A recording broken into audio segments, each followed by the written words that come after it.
So today we are going to take a quick look here at the Tamron 28-75-28 Di3 RXD for full frame mount Sony.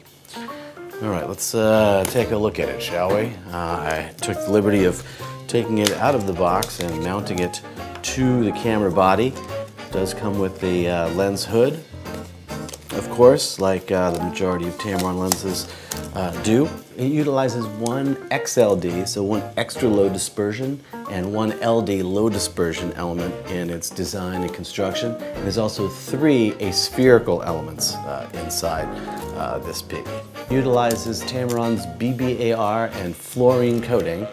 Fluorine coating is really great because you can wipe off the front of the lens. It repels moisture and dust. In fact, if you wanted to, not that I'd recommend it, if you even wrote with a Sharpie on here, you could actually just wipe that off with a cotton cloth. So it's a pretty great design.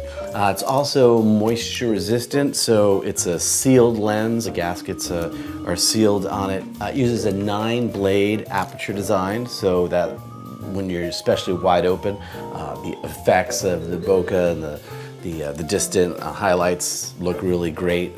In general, when you have more blades, you're going to wind up with a rounder effect, so you've got that with this lens. The minimum focusing distance on this one is 7.5 inches, which of course is always measured from right here, this little designation where the chip is, and so 7.5 inches from the front of that will give you the minimum focusing distance of this lens, and that will give you a 1 to 2.9 macro capability with this lens.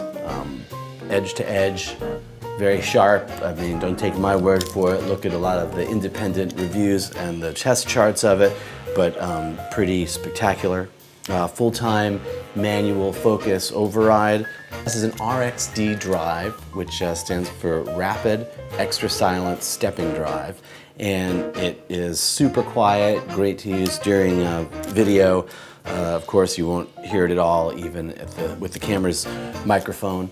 And it's also pretty quick. The lens is the size and the weight. It balances really nicely with the body for a nice compact range of a wide to mid telephoto lens. And of course, being constant at 2.8 lets a lot of light in, and also it helps with the focusing.